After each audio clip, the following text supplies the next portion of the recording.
Welcome to the Real News Network. I'm Sharmini Pires coming to you from Baltimore. AP reported that riot police in Hong Kong arrested scores of demonstrators protesting the National People's Congress ruling that there would be no civic nomination for chief executive elections in 2017. Rather, all candidates must first be approved by a nomination committee that is mostly selected by Beijing. For the last month, there has been ongoing protest in Hong Kong under the banner Occupy Central. Let's have a look. Disproportionate forces used it, the violence used it as against our own people who were just demonstrating in wanting democratic rights for themselves. The second demand is that the Standing Committee of the National People's Congress should withdraw the decision on the electoral reform, which has blocked the road to genuine universal suffrage. I am very proud of Hong Kong people that have that strong determination in wanting democracy, even to that extent that they do not fear tear gas and still able to adhere to the nonviolent principle. Now joining us from Providence, Rhode Island to discuss the developments in Hong Kong is Eli Friedman. Eli Friedman is Assistant Professor of International and Comparative Labor at Cornell University. Thank you for joining us, Eli. Eli, what's the character of Occupy Central, particularly the class nature of the protesters? At this point, it's very diverse. I think it tends to be associated with more middle-class people, with students, and this has certainly been an important section of the protesters. But what we've seen over the past couple of days is that there's been a diversity of occupations that have emerged around the city. So Occupy Central was originally named because they're going to occupy the central business district. But in fact, there's occupations which have taken place both in Central, in Causeway Bay, which is a major shopping area, but also in the more working class area called Mongkok, which is in Kowloon, across the harbor from Hong Kong Island. And that particular occupation, of course, is drawing people from around the neighborhood. So in addition to the students, which have received a lot of coverage in the media, there are more working class people joining. And there's also been some involvement of unions, which I think is a very interesting development. And what kind of numbers are showing up to these protests? You know, it's very difficult to say because you see widely varying estimates. On July 1st, which has been a typical day of protest in Hong Kong for many years, July 1st marks the day that Hong Kong reverted to Chinese rule. There were many tens of thousands and probably more than 100,000 protesters. In subsequent occupations, it's varied a lot, but certainly many tens of thousands are protesting at any given time around the city.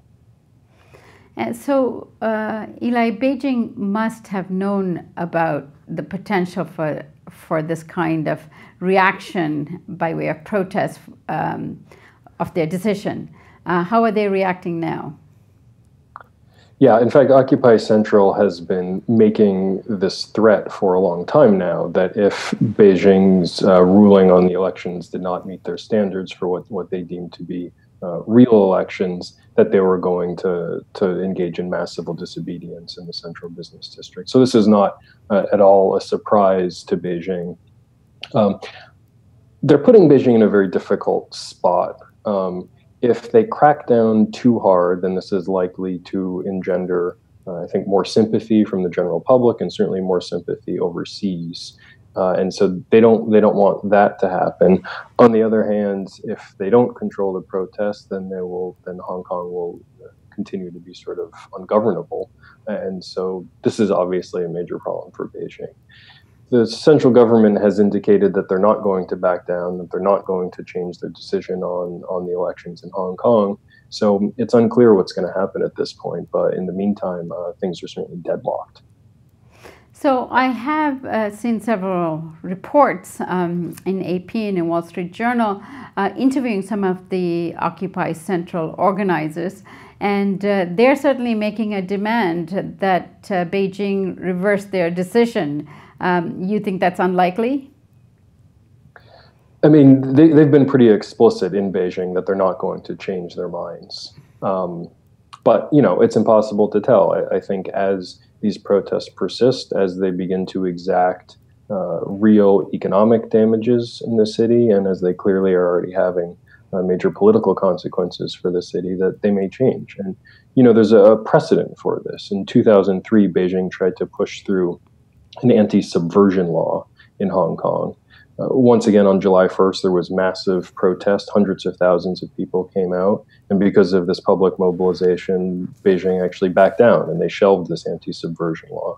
So, a lot of people, I think, are pessimistic and they say, well, the Chinese Communist Party doesn't back down. Well, in fact, if you look at the historical precedent, they have. And so, nobody knows how these protests are going to turn out, but it's certainly a possibility.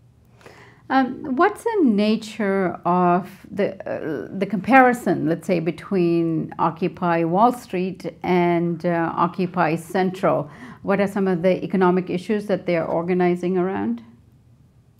Well, the obvious similarity, of course, is the tactic, which is occupying public space. I think in terms of the tactical differences, one thing that's interesting is Occupy Central, or at this point, I think it should be called Occupy Hong Kong, because there's occupations in so many parts of the city. They're actually occupying major thoroughfares. They're causing much more disruption to the functioning of the city than Occupy Wall Street or any of the other Occupy in the U.S. ever managed. So that's an important difference.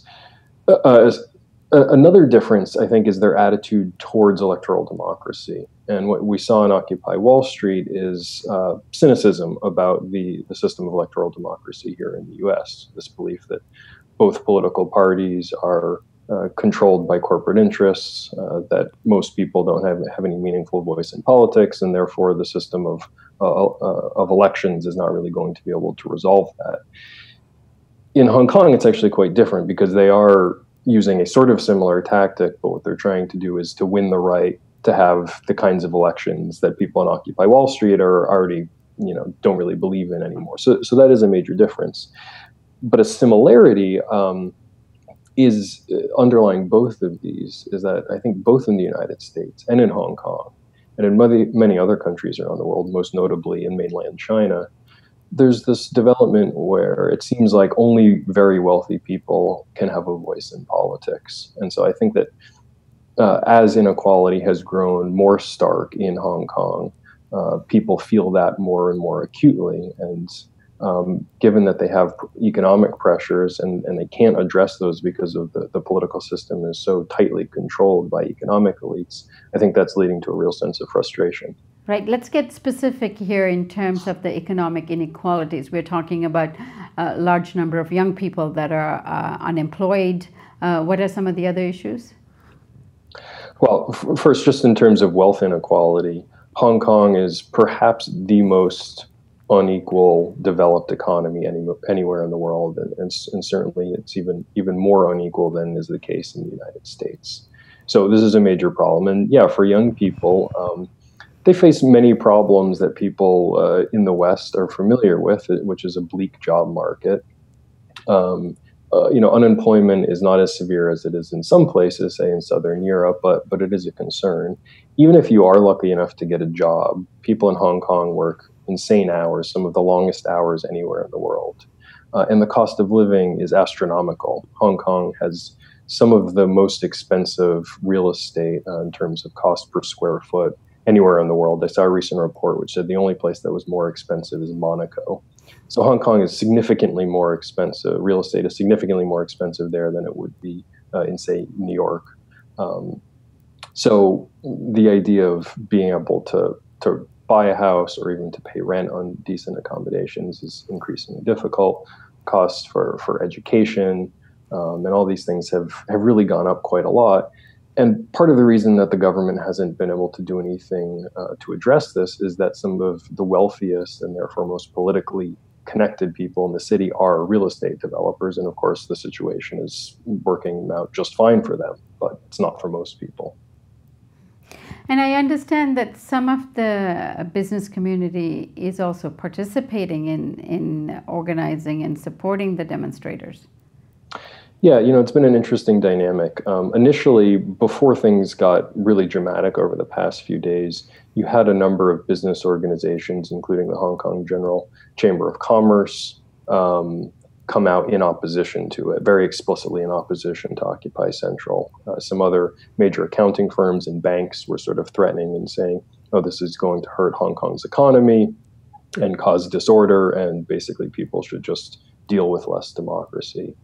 But that's at the organizational level. And I think if you go out and you sort of look at who's in the crowd, in addition to students and workers, there are a lot of people from sectors that you might not suspect, including from the financial sector. And I recently saw a group that was just started of people who work in finance who are in support of greater democracy for Hong Kong. So again, thinking about this comparison to Occupy Wall Street, one of the things that they've been able to do in Hong Kong really effectively is to build a broader sort of cross-class alliance to push for expanded democracy. Right. Eli, thanks so much for joining us today. Thanks very much for having me.